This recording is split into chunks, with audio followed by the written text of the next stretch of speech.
Korea, Sitio Puting Bato, Barangay Kialat, Sakop Saglan.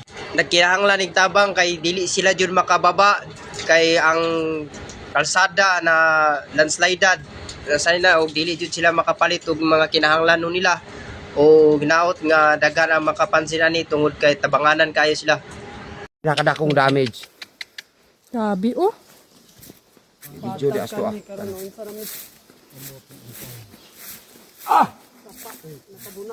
Tabunan ang Pila sapa. pila gani ka punuan ni? Guniti lang wad, guniti. Guniti lang. Guniti lang, kabidyo na na. Oo. Sige, sampang galakaw ka. Almost 1,000 kapunuan damage. Labot sa balay. 1,000 Hayop.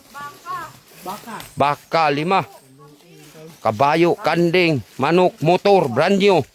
Balay, 3 kabuok.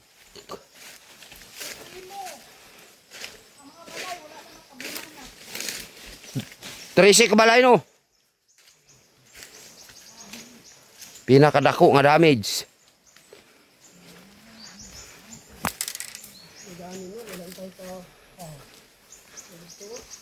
Di nakanindot nga area pero